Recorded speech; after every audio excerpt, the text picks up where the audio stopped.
Class 12th में 94 percentage चाहिए। ऐसे लगता है कि हाँ भाई अब तक पिछली बार तक हुआ नहीं, अब कैसे होगा।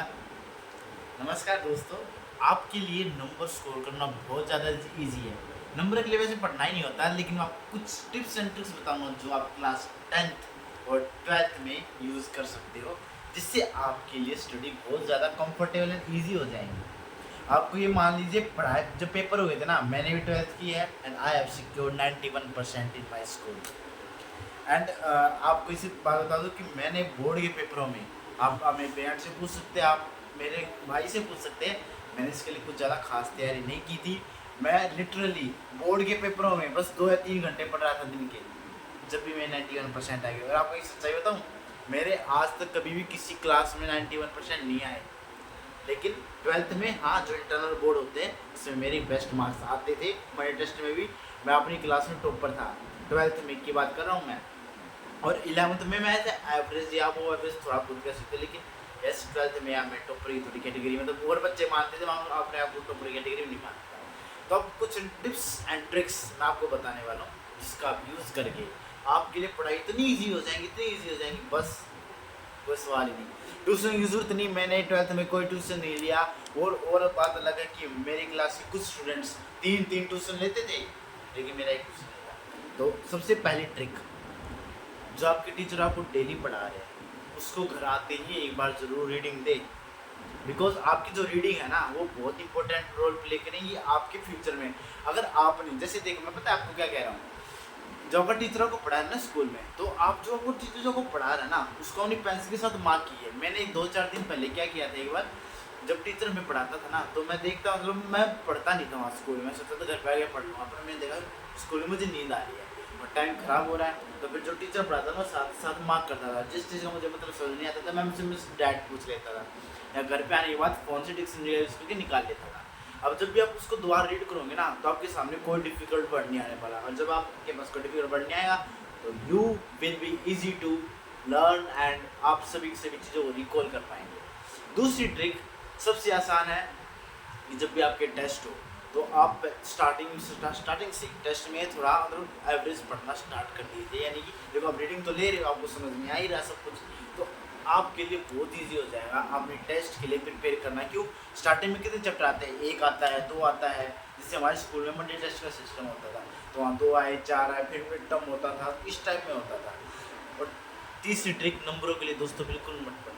नंबरों के लिए पढ़ोगे तो सच बता रहा हूँ, अगर आपने ये सोच लिया मुझे टॉपर बनना है क्लास का, वो आपको मोटिवेशन हो सकता है, लेकिन जिस दिन आपने सोचा ना मुझे मार्क्स चाहिए, तो उसमें 100% चांस है कि आपका डाउनफॉल स्टार्ट हो जाएगा। जिस टाइम आपने सोचा मुझे पढ़ाई करनी है, उस टाइम आपका अपर लिफ्ट में स्टार्ट हो जाए, क्योंकि आप वहाँ पर ज्ञान की तरफ दौड़ रहे हो, यहाँ पर आप नंबर के लिए दौड़ रहे हो। और ये दोस्तों पता है क्या, ये मेरा पर्सनल एक्सपीरियंस है कि मेरा बीच में हुआ था कि हाँ नंबर के लिए करना है, लेकिन जब मैंने देखा कि वो जो बच्चे टिप्स एंड ट्रिक यूज़ नहीं करते हैं कि हाँ भाई पहले क्यों, तो लोग शॉर्टकट अपनाते हैं।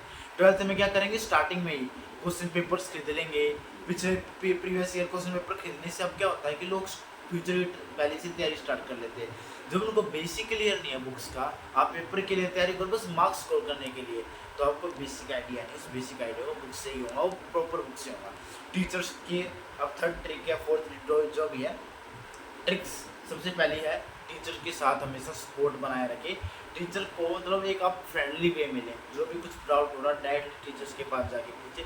टीचर जब आपके साथ कॉन्फिडेंट में होता है ना, तो टीचर आपसे एक नाइस बिहेव करता है। जो आपको नाइस बिहेव करता है तो आपको सब्जेक्ट अच्छा लगता है, और ये जो आपको सब्जेक्ट अच्छा लगेगा तो आपको ऑटोमेटिकली इसमें इंटरेस्ट आएगा। और जब आपके मार्क्स अच्छे आने लग जाते हैं ना, तो उसके बाद आपके टीचर को और आपने आपको खुद उम्मीद हो जाती है। सो अब आप इन चीज ट्रिक्स का यूज़ कर सकते हो। लास्ट में बता रहा हूँ ना, बोर्ड में जैसे मैंने किया था, ज़्यादा कुछ पढ़ने की जरूरत पड़ेगी नहीं आपको।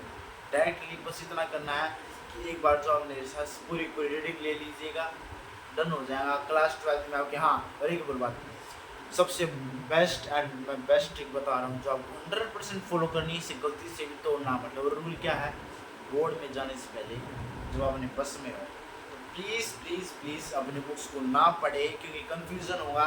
और जब आप वहाँ पर जाके क्वेश्चन पेपर उठाएंगे ना, तो आपके मन में पहले से ही क्वेश्चन चल रहा होगा जिसका आंसर आप देने की सोचोगे, लेकिन असल में क्वेश्चन पेपर में क्वेश्चन अलग होता है, जहाँ पर बच्चे गलती कर देते हैं। तो आप कुछ ना पढ़े क्वेश्चन पेपर से पहले, और अपने अपने आप का तो थोड़ा विश्वास बनाए रखिए।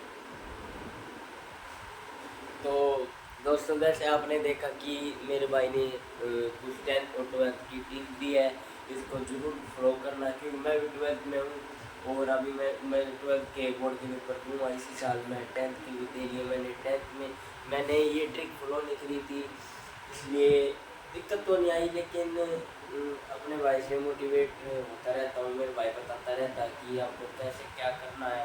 और जो एक पॉइंट जो मेरे भाई ने नहीं बोला, वो मेन पॉइंट ये है कि पेपर का जो मतलब जो आप पढ़ रहे हो उसका स्ट्रेस बिल्कुल नहीं लेना, और आपको एक गुड स्लीप जरूरी है। अगर आप गुड स्लीप नहीं लोगे तो आपको बहुत टेंशन होएगी, टेंशन के चक्कर में आपका पेपर भी बेकार जा सकता है। बहुत इंपॉर्टेंट पॉइंट ठीक बोल है, रहा है बहुत ही दोस्तों। क्यों देखो, important जैसे मैंने point आपसे है कहा ये। ना कि 2 घंटे तक मतलब मैं 2 घंटा पढ़ता था बोर्ड के पेपर में, इसलिए पढ़ता था क्योंकि मेरे मन में पहले से था मुझे नींद पूरी करनी है, किसी भी तरह मानी नींद हमेशा पूरी करता था।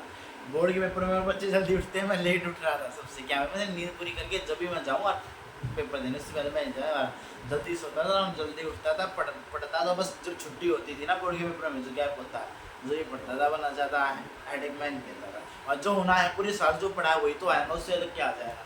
इसलिए मैंने और सी बताओ ना, लास्ट में आखिरी तक कोशिश करना है कि आप अगर बाई चांस जैसे आप कोई एक्स्ट्रा जो बुक्स लगवाते नहीं स्कूल वाले, 12th में डी कोई लगवा लेते कॉमर्स बच्चों के लिए, साइंस में भी कुछ ये एस चंद होती है ना शायद, हाँ एस चंद लगाई जाती है फिजिक्स इन सब के लिए।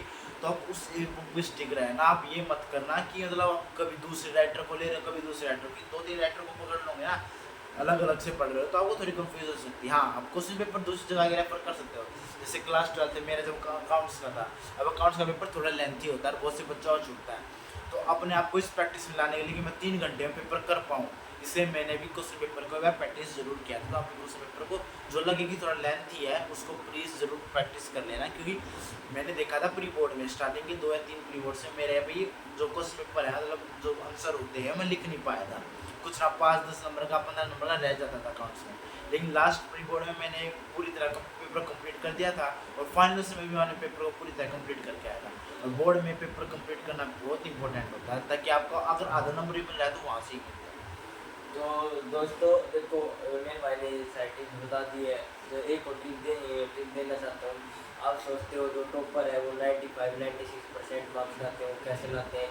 सभी ये ट्रिक फॉलो करके लाते हैं। वो एक एनसीईआरटी पढ़ते हैं, आप भी कोई एनसीईआरटी पढ़ते हो, डेली के 6 या 7 घंटे पढ़ने का मतलब ये नहीं है कि आप पूरे दिन ये पढ़ते रहोगे। आपको खेलना भी चाहिए, आपको अपनी फैमिली के साथ भी टाइम देना चाहिए। और अगर आप मीन्स आपको कुछ लर्न नहीं हो रहा है या कुछ रिवाइज नहीं हो रहा है तो आप एक टिप फॉलो कर सकते हो। क्या है? अगर जो आपने इसने बताया मेरे भाई ने, अंडरलाइन करो, अंडरलाइन करके फिर भी नहीं हो रहा तो आप एक बार उस चीज़ को लिख के देखो जो इम्पोर्टेंट है। अगर आप लिख को देखोगे 100% गारंटी देता हूँ कि आपके दिमाग में ये चीज़ बैठेगी, ये क्या है, ये क्या है। मैं भी बहुत ट्रिक फॉलो करता हूँ। मेरे भाई की 12th में, मैंने 10th में कुछ ये फॉलो नहीं करा, लेकिन 12th में फॉलो नहीं करा, 12th में अब बिल्कुल A to Z ये ट्रिक फॉलो कर रहा हूँ जो मेरे भाई करता है। A to Z अंडरलाइन करता हूँ, A to Z पढ़ रहा हूँ, पॉइंट टू पॉइंट पढ़ रहा हूँ, अपने टीचर के नोट्स बना रहा हूँ, अपने खुद के भी नोट्स बना रहा हूँ। ये बहुत रेयर है कि बहुत इंपॉर्टेंट हो जाता है कि अपने खुद के नोट बनाओ, उसको पढ़ो, 2-3 बार रिवाइज करो।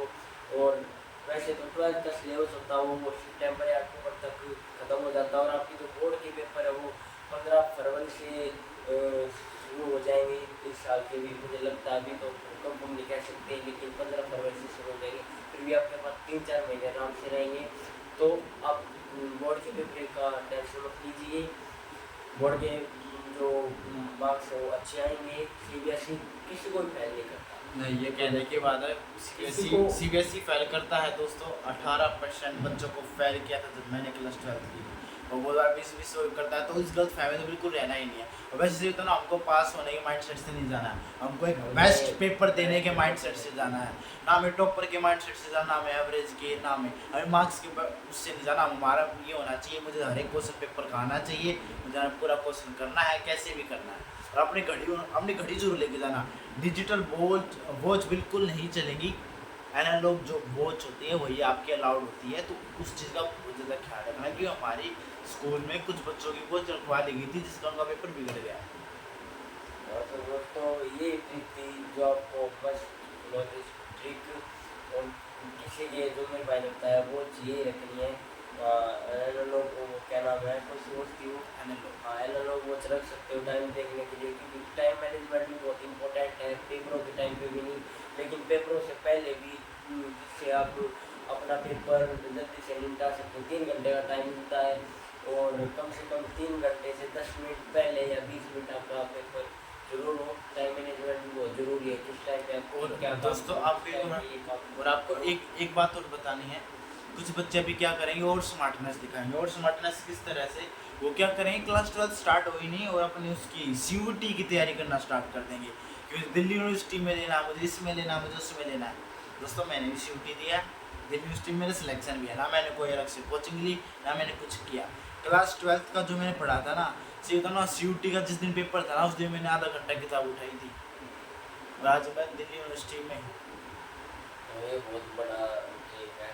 और जैसे बताया CBSE फेल करता है, हाँ बिल्कुल फेल करता है। अगर जो कुछ भी नहीं लिखेगा या कुछ भी नहीं खाली सीट पर किया जाएगा उसको तो इसलिए फेल करेगा। और अगर थोड़ा पेपर मुश्किल आता ना, घबरा मत जाना, ग्रेस मार्किंग मिल जाती है थोड़ा lenient होता है। CBSE कुल आपको बताता हूँ कि 4 या 5 मार्क्स ग्रेस के लगते हैं हर पेपर में। अगर जिसके कम हो 17 या 18 मार्क्स हो तो CBSE ग्रेस मार्क देता है। जिसके 23 या 24 मतलब जिसके 23 है ना मार्क्स, अब सोच लो कुछ अक्सर सोच रहती है कि उसको ग्रेस मार्क मिले हैं, और टीचर भी कहते हैं हाँ बिल्कुल ग्रेस मार्क मिले हैं। तो अब ग्रेस मार्क पे जाना ही नहीं है, आपको मेहनत करनी है। मेहनत का एक दिन फलाएगा। आप आज से मेहनत करोगे, अभी बहुत टाइम है, हाँ 11-12 महीने का टाइम बचा हमारे और पास। मैंने जो आपको ये बताया नहीं था कि टिकट के साथ अच्छे से बना के रखना, इसके पीछे में बहुत बड़ा आपको बेनिफिशियल अभी बताऊँ क्या होगा। आपको ये बता दूं कि असल में जो आपका वो 12th में, मेन 10th में तो नहीं होता पर 12th में एक्सटर्नल आता है। और जब आपका टीचर होता है ना, तो पता है देखो बहुत आपको पता, बहुत से प्राइवेट स्कूल में इसको ऑफिशियली कहना तो ऑनलाइन कहना नहीं चाहूँगा कि ये होता है, इसलिए आपको पता है स्कूलों में क्या होता है, मुझे इसके बारे में ज़्यादा डिस्कस, लेकिन पता है उस स्कूलों में, प्राइवेट स्कूलों में भी कुछ 5 या 10% गिनती के बच्चे निकाले जाते हैं जिनके 20 में से 20 देने ही होते हैं, क्योंकि टीचर को उन बच्चों पर पूरा भरोसा होता है। तो इसलिए जब उन बच्चों के मार्क्स लगाए जाते हैं तो एक्सटर्नल भी एक बार टीचर से पूछता है कि आप किन बच्चों को चाहते हो कि हमें पूरे नंबर देने हैं। और फिर जो एक्सटर्नल टीचर आता है ना, वो भी थोड़ा बहुत लीनियंट हो जाता है उन बच्चों के लिए, ताकि उनके मार्क्स में जो फाइनल मार्क्स शीट आती है उसमें इफेक्ट ना पड़े। जैसे मेरा अकाउंट्स था, उसे मेरे 20 आउट ऑफ 20 आए थे प्रैक्टिकल में, और मेरे जो 71 आए थे 80 में से थियोरेटिकल में।